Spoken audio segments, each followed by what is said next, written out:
Ok. Continuons notre cours sur l'apprentissage par renforcement. On va voir encore plusieurs types de données.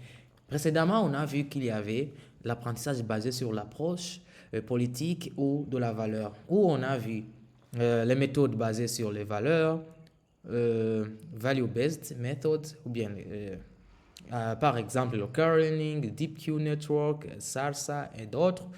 Et puis on a vu le B, basé sur la politique, le policy-based. Et pour le policy-based, on a vu qu'on avait le reinforcement, PPO et autres. Et puis, la dernière catégorie qui regroupait les deux précédentes, qui est l'acteur critique, acteur critique. L'acteur ici apprend la politique, et puis le critique apprend la fonction de la valeur. Continuons maintenant sur le deuxième type de modèle utilisé dans l'apprentissage par renforcement, qui sont des modèles basés sur la nécessité d'un modèle à s'adapter à l'environnement précis. Mhm. Ici, c'est une classification distinguée si l'agent, bien sûr, si l'agent construit ou non un modèle interne de la dynamique de l'environnement. C'est-à-dire que comment l'environnement évoluera après chaque action. Donc, vous comprenez que ici, le modèle va apprendre selon la suite. Donc, après l'action, quelle sera la suite? Donc, c'est ça, l'apprentissage sur la nécessité des modèles à s'adapter à l'environnement. La première type, ou bien la première catégorie aussi, on a l'apprentissage sans modèle, donc Model Free Reinforcement Learning.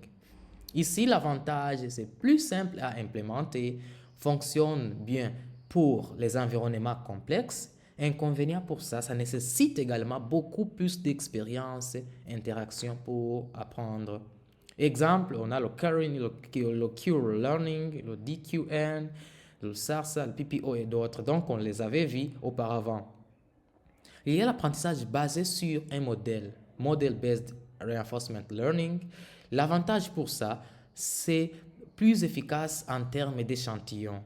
Donc ici, on apprend plus rapidement avec moins d'expérience réelle. Et aussi, comme inconvénient, bien sûr qu'il y en a, le modèle doit être précis. Les erreurs de modèle peuvent entraîner de mauvaises politiques. Exemple ici, on a la programmation dynamic, programmation dynamique, le Monte Carlo Tree Search, MCTS, utilisé dans AlphaGo. Mhm. La troisième catégorie des modèles d'apprentissage par renforcement, c'est ce sont des modèles qui sont basés sur la relation entre la politique d'apprentissage et d'action. Première catégorie, ici d'abord un peu d'explication. Euh, Ce sont des modèles qui nous aident à pouvoir optimiser l'apprentissage. Donc, on va faire en sorte que notre algorithme puisse apprendre la politique et les actions. Donc, à chaque action que le modèle exécute, il doit pouvoir en tirer des leçons et ainsi travailler sur la politique. On policy, la première catégorie, qui est la politique en cours, l'agent utilise la même politique pour collecter des données et pour s'améliorer.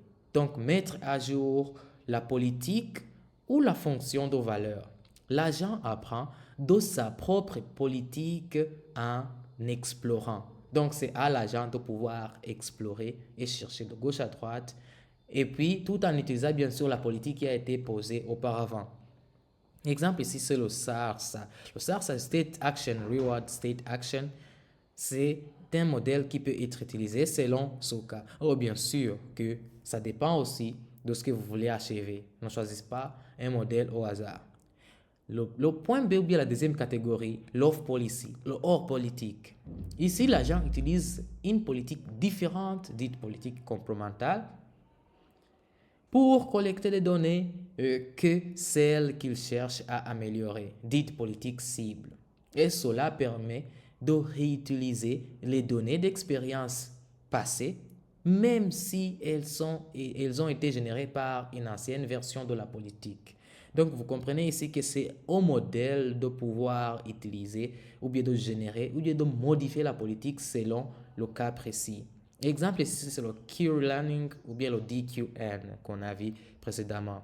Donc, c'est tout ce qu'on peut dire sur l'apprentissage par renforcement et ce sont les trois types de modèles qu'on peut avoir.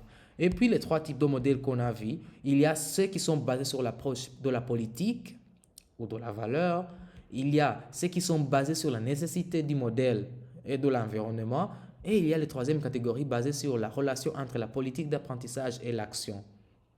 Ok, merci. C'est tout pour cette vidéo.